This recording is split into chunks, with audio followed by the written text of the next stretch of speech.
dañuy delloo jaajëfal suñu camarade Boubacar Seye bi nga xam ni tey daf ñu seet si bu ci kanamee dinañ ko bàyyi mu indi kàddu yi nga xam ni moo tax mu ñëw seet si Ñoo Lank waaye ñun dañ ci jublu ci wax bi di fàttali ni moom nguur bi daf ko arrêté woon ndaxte jamono yi dafa amoon bi immigration clandestine maanaam bateau yooyu nga xam ne ñu ngi doon jël géej gi di dem Espagne ba sénégalais yi commencé si faatu dafa indi woon benn wax bu am solo di laajte xaalis boobu nga xam ni mu ngi jóge Union européenne te ñu indi ko fii Sénégal ban jeexital la am ci xeex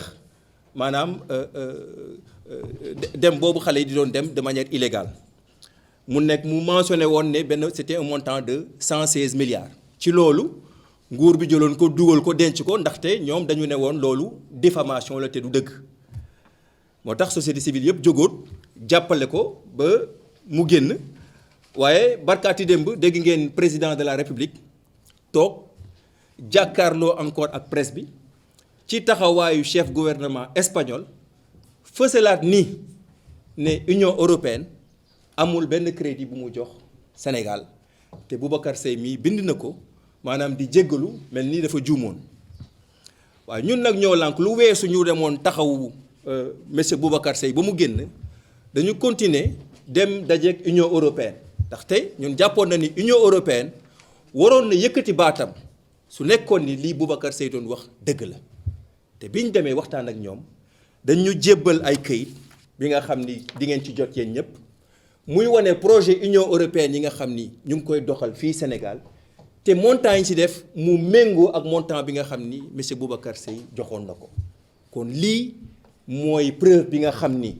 day wane ni Boubacar Seye waxoon dëgg la te lu président Macky Sall wax loolu méngoowul ak li nekk ci document yi kilifa la nag foofu la ñuy yem document bi Union européenne wane na dafay am ay programme yi nga xam dafa juble ci migration di def ay ferme naataange ci zone de départ yi nga xale yi dañ fay jóge di tukki mu am ay programme ay projets yi nga xam ni ci wàllu sécurité la te liggéey bii ñuy def dañ koy def ak société civile def ko ak secteur privé def ko tamit ak ay structures de l'État ADPME 3FPT ONFP service de direction du ministère de l'Intérieur police de l'air kon loolu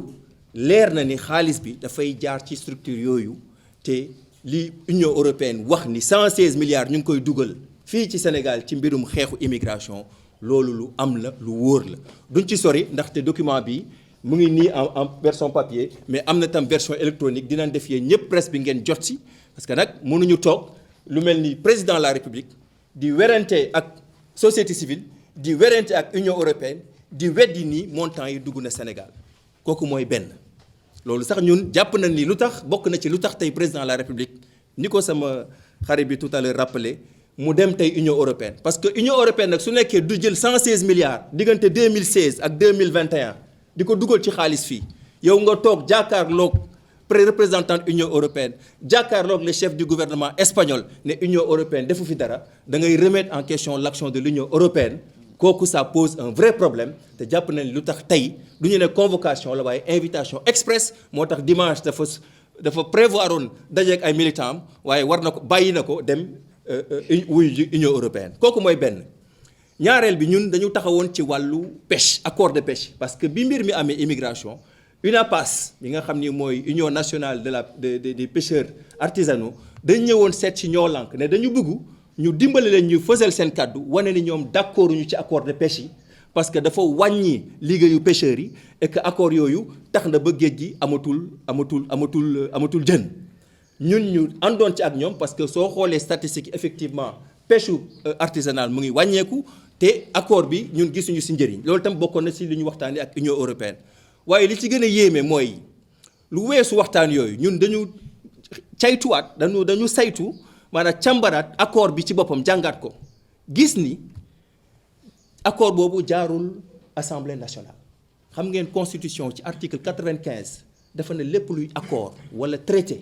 maanaam bépp engagement bi nga xam ni Sénégal da koy jël signé ko ak beneen dëkk wala benn organisation internationale engagement international il faut mu jaar assemblée nationale te loolu xel nangu na ko parce que président mënul jóg rek ñun jël engagement au nom du Sénégal moom mooy le chef de l'exécutif waaye accord lu mel ni loi la il faut mu jaar assemblée nationale soo négocier ba pare da nga ko yóbbu assemblée nationale ñu jox la autorisation nga ratifier ko noonu la mës a demee ci tàngu Ablaye Wade ba ci tàngu Macky Sall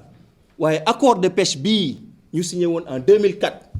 renouvelé ko en 2009 musul jaar assemblée nationale accord nag bu président signé wala ministre 2014 bu ñu signé en 2014 renouvelé ko en 2019 accord bu jaarul assemblée nationale amul valeur juridique maanaam tey muñ mën ni man wala préfet dem signé dara ci turu Sénégal amul valeur juridique kon tey Union européenne ñun jàpp na ni tam lu tax ñu woo président Macky Sall parce que loolu tam dafay indi une situation juridique exceptionnelle ñu ngi leen di laaj nag ñoom lu tax jëluñu accord boobu yóbbu ko assemblée nationale parce que ñoom ñoo yor majorité bi waroon nañ mën a jàllal loi boobu waaye daal gis nañ ni loi boobu tey accord boobu jaarul assemblée nationale donc tey juridiquement l'accord de pêche entre Union européenne ak Sénégal amul benn valeur kooku mooy ñaari constat majeur yi nga xam ne ñun def nañ ko